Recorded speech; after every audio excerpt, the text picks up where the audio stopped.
Pala Brilliant studies സെന്ററിന് വീണ്ടും അഭിമാന നിമിഷം. Indian Institute of Science Education and Research IISER പ്രവേശന പരീക്ഷാഫലം പുറത്തുവന്നപ്പോൾ പാലാ ബ്രില്യൻ സ്റ്റഡീസ് സെന്റർ വിദ്യാർത്ഥിയായ ജസ്വിൻ കുര്യാക്കോസ് അഖിലേന്ത്യാ തലത്തിൽ 1ാം റാങ്ക് നേടി.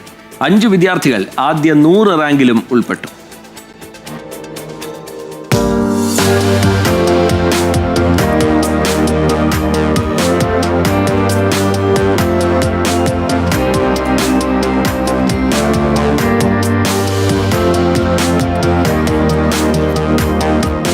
പാലാ ബ്രില്യൻ സ്റ്റഡീസ് സെന്ററിന് വീണ്ടും അഭിമാന നിമിഷം.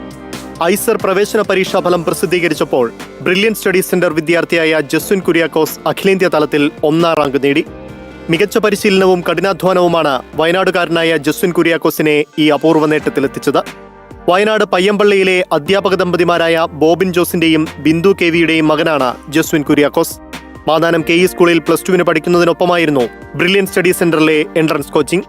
തിരുവനന്തപുരം സ്വദേശിയായ ജോഷുവ ജെയ്സൺ അഖിലേന്ത്യാ റാങ്കിൽ 10ാം സ്ഥാനവും കേരളത്തിൽ 2ാം സ്ഥാനവും നേടി. അഖിലേന്ത്യാ റാങ്കിൽ 21ാം സ്ഥാനം നേടിയ കൗശിക് കൃഷ്ണ, അഖിലേന്ത്യാ റാങ്കിൽ 53ാം സ്ഥാനം നേടിയ ദിവിത് നായർ, 83ാം സ്ഥാനം നേടിയ നതാഷ രാജ്മോഹൻ എന്നിവരാണ് ആദ്യ 5 സ്ഥാനങ്ങളിൽ ഉൾപ്പെട്ട മറ്റുള്ളവർ. ആദ്യ 100 റാങ്കിൽ രാജ്യാന്തര തലത്തിൽ പാലാ ബ്രില്യൻ സ്റ്റഡീസ് സെന്ററിൽ നിന്നുള്ള 5 വിദ്യാർത്ഥികൾ ഇടം നേടി. ആദ്യത്തെ 500 റാങ്കിൽ പാലാ ബ്രില്യൻ സ്റ്റഡീസ് സെന്ററിൽ നിന്നുള്ള 30 വിദ്യാർത്ഥികളും ആദ്യത്തെ 1000 റാങ്കിൽ 50ഓളം വിദ്യാർത്ഥികളും ഇടം നേടി. ഈ വർഷം പുറത്തുവന്ന എല്ലാ പ്രവേശന ഫലങ്ങളിലും പാലാ ബ്രില്യൻസിന്റെ സമ്പൂർണ്ണ ആധിപത്യമാണ് പ്രകടമായത്. മികച്ച എൻട്രൻസ് പരിശീലന കേന്ദ്രമെന്ന ഖ്യാതി ഇതോടെ പാലാ ബ്രില്യൻ സ്റ്റഡീസ് സെന്റർ വീണ്ടും ഊട്ടിയുറപ്പിച്ചിരിക്കുന്നു. News desk 24.